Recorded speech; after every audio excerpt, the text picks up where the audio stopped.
Olá, a paz de Cristo Jesus. Se você ama a palavra de Deus, está no lugar certo. Eu sou o pastor Ednei Farnella e te dou as boas-vindas a este canal, que também pode ser seu. Basta apenas que você se inscreva e ative as notificações. Continuamos a conversar sobre a revista da CPD, Vigilância, Justiça e o Culto Deus, o estudo dos profetas menores. E hoje, lição de número 6, vamos estudar o profeta Jonas. Deus ama quem você detesta. Tópico 1, Jonas.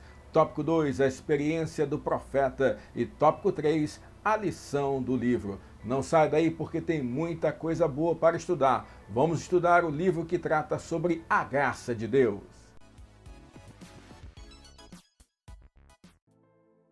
Tudo bem com você? Eu espero que tudo esteja muito bem com a graça do Senhor. Continuamos os nossos estudos sobre os profetas menores e hoje vamos falar sobre um homem muito especial, um homem que ficou muito conhecido por um acontecimento inusitado. Ele foi engolido por um grande peixe. Vamos estudar sobre o profeta Jonas, um servo de Deus que trouxe uma mensagem muito importante para cada um de nós. Vamos estudar?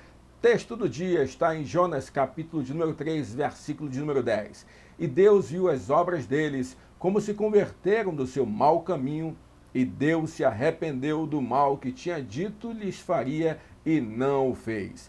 A síntese da lição de hoje é: Deus ama os pecadores mais desprezíveis e está pronto a perdoá-los, desde que eles se arrependam dos seus pecados. O texto bíblico da lição de hoje está em Jonas, capítulo de número 1, versículos do número 1 até o 4, que diz assim: E veio a palavra do Senhor a Jonas, filho de Amitai, dizendo: Levanta-te, vai à grande cidade de Nínive e clama contra ela, porque a sua malícia subiu até mim. E Jonas se levantou para fugir diante da face do Senhor para Tarsis, e descendo a Jope, achou um navio que ia para Tarsis. Pagou, pois, a sua passagem e desceu para dentro dele, para ir com ele para Tarsis, de diante da face do Senhor. Vamos orar? Vamos pedir que o Senhor ilumine a nossa mente, ilumine o nosso entendimento. Pai, obrigado, Senhor. Obrigado pela oportunidade que temos de estarmos aqui aprendendo um pouco mais da Tua palavra. Fala conosco, Senhor. Fala profundamente ao nosso coração. Abençoe esse irmão e essa irmã que estão conosco até agora, em nome de Jesus. Amém. Quero lembrar que para abençoar a tua vida, nós disponibilizamos gratuitamente os slides que nós projetamos aqui em nossa aula, tanto na versão em PDF quanto na versão em PowerPoint. Basta apenas que você vá na descrição do vídeo e acesse os links que nós disponibilizamos para você. Quem nos abençoa com a confecção desses slides é a querida irmã Carolina Esperança, cujo contato também está na descrição deste vídeo abençoador. Queridos, hoje vamos falar sobre Jonas, o profeta que foi engolido por um grande peixe.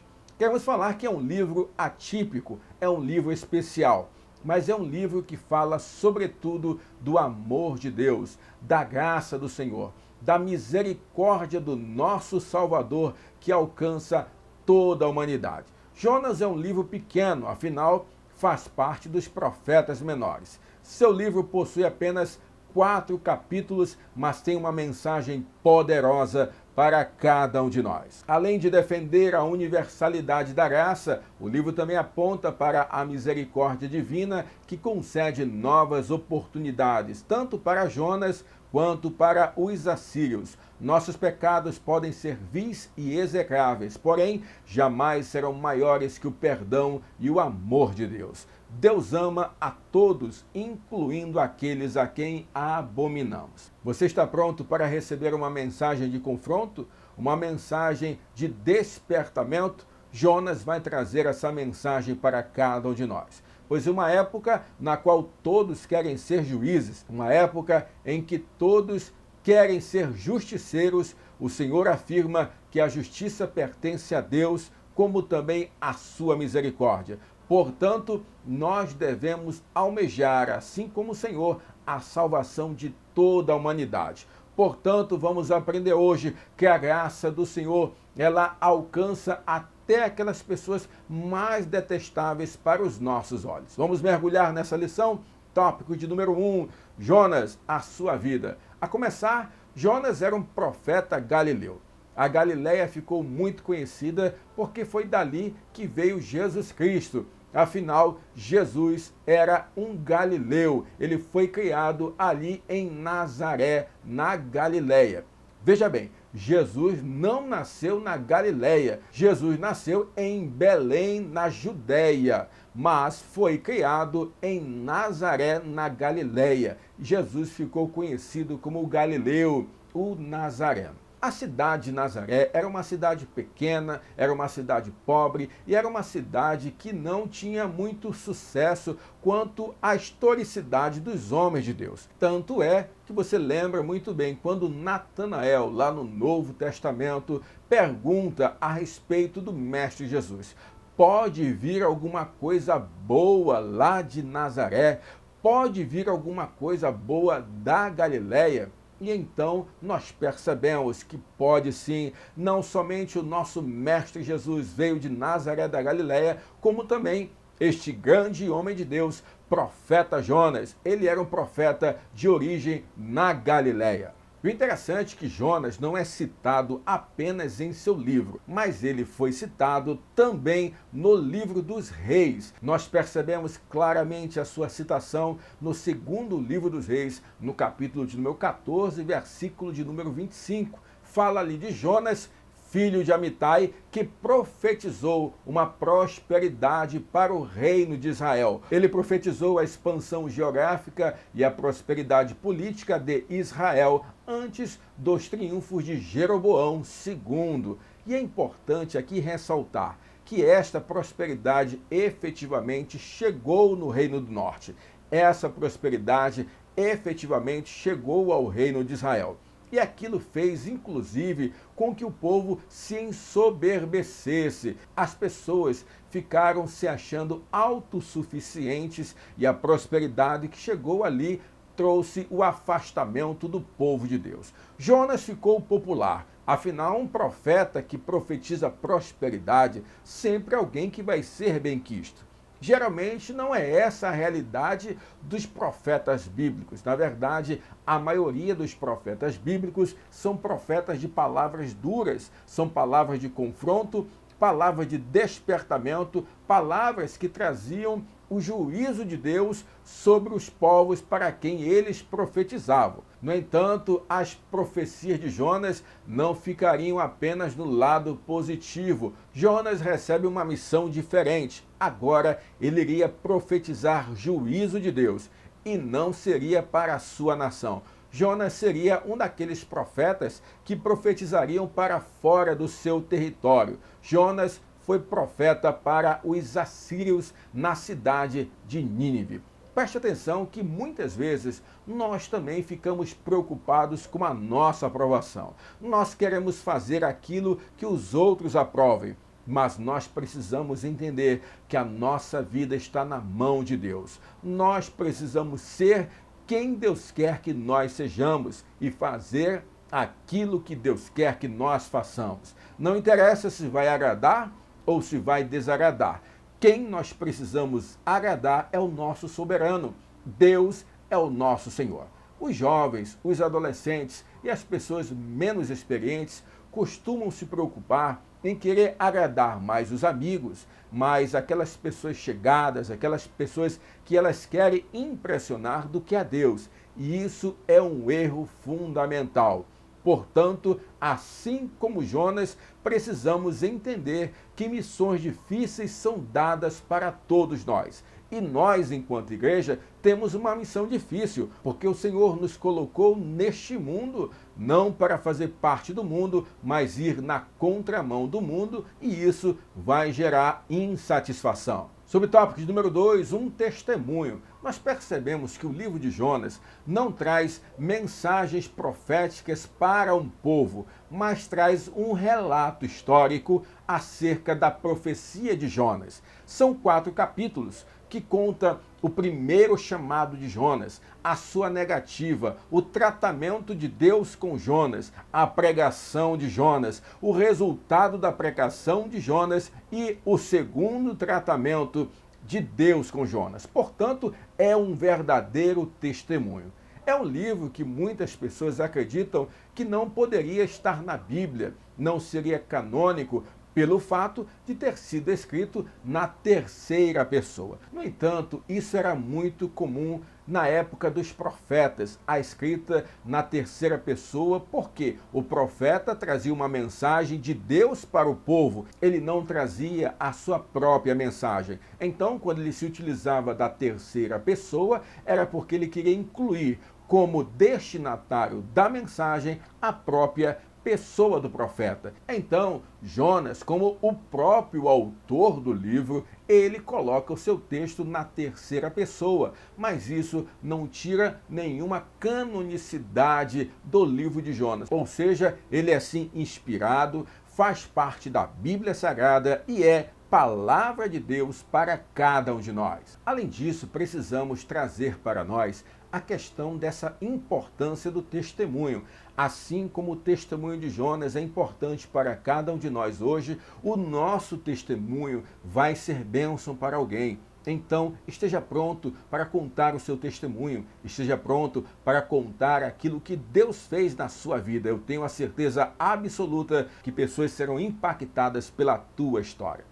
Terceiro subtópico, a historicidade do livro. O livro de Jonas é contestado, no entanto, a marca mais importante de que ele de fato é um livro inspirado é que o próprio Jesus cita o episódio de Jonas. Mateus 12:4-1 fala assim: os ninivitas ressurgirão no juízo com essa geração e a condenarão, porque se arrependeram com a pregação de Jonas. E eis que está aqui quem é mais do que Jonas. Jesus, referindo-se à sua pregação, ele comparou o arrependimento dos ninivitas com o não arrependimento daqueles que ouviam a sua mensagem. Portanto, duvidar da historicidade, da inspiração do livro de Jonas é duvidar das palavras do próprio Jesus. E isso nós não duvidamos em hipótese alguma. O nosso mestre atestou o ministério profético de Jonas. Além disso, houve uma comparação entre a morte de Jesus e o momento em que Jonas esteve dentro do grande peixe. Assim como Jonas ficou 3 dias no grande peixe, o Filho do Homem, Jesus, também ficaria no coração da terra. Então é importante nós percebermos isso. E aqui já quero fazer uma observação. Muitas pessoas também contestam a evidência histórica do livro de Jonas porque afirmam o seguinte: como podem os cristãos afirmarem que Jonas foi engolido por uma baleia, se baleia não pode engolir nenhuma pessoa? Perceba que a Bíblia não fala que o animal era uma baleia, fala que era um grande peixe. Portanto, a Bíblia, em hipótese alguma, fala que é uma baleia. Isso é a síndrome do papagaio, as pessoas que vão repetindo. A Bíblia fala que foi um grande peixe que engoliu Jonas. Nós podemos pensar aí em algo da família do bagre, aquele peixe que tem uma boca muito grande e que engole tudo que tem pela sua frente. Então, imagine só um bagre de tamanho gigante. Nós não conhecemos o que tem ainda nas profundezas do mar. Muito ainda há de ser descoberto. Portanto, se a Bíblia afirma que um grande peixe engoliu Jonas, essa para nós é uma verdade absoluta. Querido, não duvide da palavra de Deus. A palavra de Deus é verdadeira. Queridos, há aproximadamente 2000 anos Jesus passou por essa terra e desde então as pessoas tentam desacreditar o cristianismo. No entanto, o cristianismo permanece inabalável porque o próprio Senhor falou que as suas palavras não passariam. Portanto, a palavra de Deus é viva, poderosa, eficaz e verdadeira em nossas vidas. Trazemos mais uma vez para ajudar a compreensão sua a questão da observação gráfica dos profetas menores. Percebemos que Jonas é um dos profetas do pré-exílio, ou seja, pregaram antes do exílio babilônico. Ele não pregou nem no Reino do Norte, nem no Reino do Sul. Ele foi profeta para a Síria. No entanto, quando nós tratamos da cronologia dos profetas, nós percebemos uma atuação de Jonas lá no Reino do Norte, antes de Jeroboão II. Então nós percebemos na coluna da direita que Jonas foi um dos contemporâneos de Amós e Oséias no Reino do Norte. Tópico número 2, a experiência do profeta. Subtópico 1, a ordem divina. Jonas foi um profeta que recebeu uma ordem direta de Deus. Levanta-te e vai à grande cidade de Nínive. Nínive, capital do Império Assírio. E os assírios eram conhecidos pela sua maldade, pela sua crueldade. Enquanto conquistavam os povos, eles matavam famílias inteiras, eles empalavam as pessoas e colocavam na frente das cidades. Lembre-se de que os assírios foram aqueles que destruíram o Reino do Norte. Uma verdadeira carnificina foi realizada por aquele povo, um povo que era conhecido pela sua maldade, pela sua crueldade. Se nós comparássemos a hoje, eles eram comparados àqueles piores elementos, aqueles que deveriam ser presos, isolados, afastados da sociedade, porque tinha uma crueldade muito grande que dominava ali a mente e o coração daqueles homens e mulheres. Eles eram inclusive comparados a Sodoma e Gomorra da época de Ló. Percebemos então a grande resistência de Jonas e o porquê dessa resistência. É compreensível nós nos colocarmos no lugar do profeta. Quantas vezes nós queremos julgar dessa maneira? Alguém que nos assalta, alguém que faz mal para nós ou para um de nossos familiares. Nós percebemos o quanto nós também agimos como Jonas. Nós não queremos pregar para aquelas pessoas. Nós temos resistência em enxergar que aquelas pessoas também são alvo da misericórdia de Deus. No entanto, o livro de Jonas vem não para falar da justiça de Deus. O livro de Jonas vem falar que a graça de Deus é abundante. A graça de Deus alcança até mesmo as pessoas que nós consideramos não serem dignas de compaixão pela crueldade que impera em seus corações. O fato era que Jonas não desejava que esse povo fosse perdoado, por isto recusou em cumprir a sua missão. Nós somos hábeis, queridos, em julgar as pessoas. Nós somos hábeis em condenar as pessoas. Quantas vezes nós percebemos pessoas que querem, inclusive, definir destino dos outros, dizendo assim, esse vai para o céu ou aquele não vai para o céu. Meus irmãos, precisamos entender que quem julga é o Senhor. E nós, primeiramente nós, somos totalmente dependentes da misericórdia e da graça de Deus, porque se não fosse a graça, não fosse a misericórdia, nós já estaríamos condenados à morte, ao inferno. E entenda uma coisa, nós não somos tão perfeitos assim como nós achamos.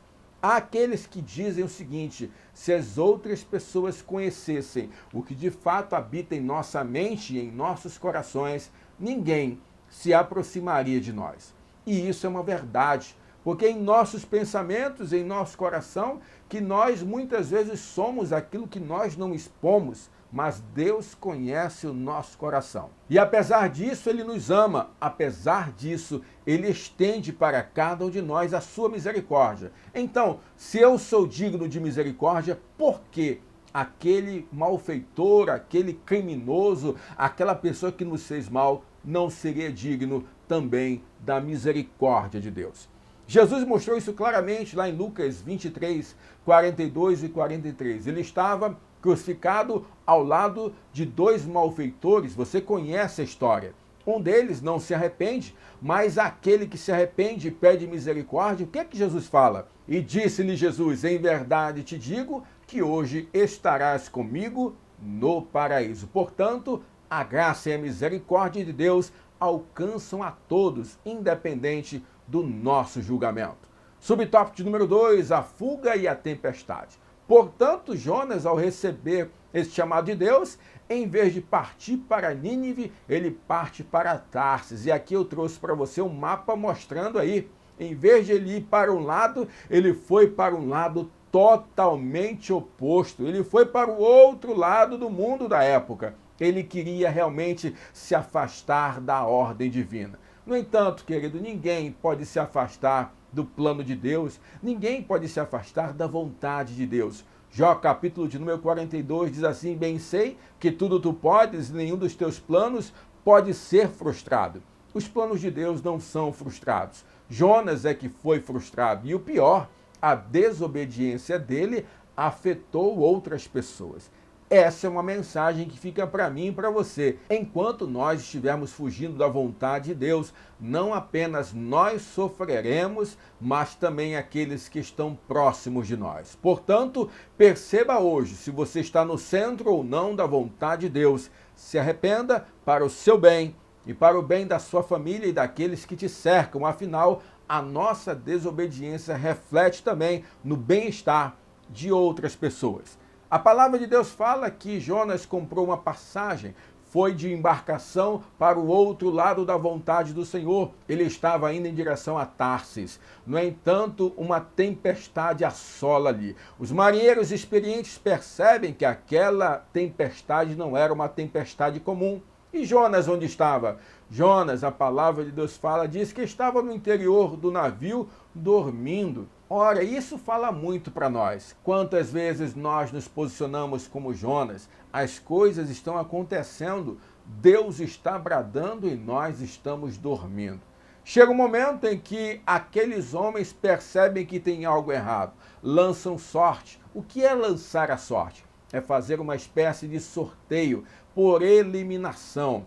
E foram eliminando, e chegou-se então que Jonas seria a causa daquela tempestade. Os homens conversam, interpelam Jonas até que ele reconhece que estava fugindo da vontade de Deus, e os homens então atiram Jonas no mar. Qual seria então o destino óbvio do profeta? Ele morreria afogado. Ninguém resiste no meio do mar em uma tempestade. Nesse momento, o milagre de Deus acontece de maneira dupla. Primeiro surge um grande peixe e engole Jonas. A segunda coisa que acontece é que Jonas permanece vivo no interior daquele peixe. Jonas talvez pudesse estar pensando no momento em que foi atirado ao mar: é o meu fim, eu vou morrer. Mas quando ele acorda, ele está no interior de um peixe, fala com Deus e reconhece que o Senhor era o soberano da história. Ninguém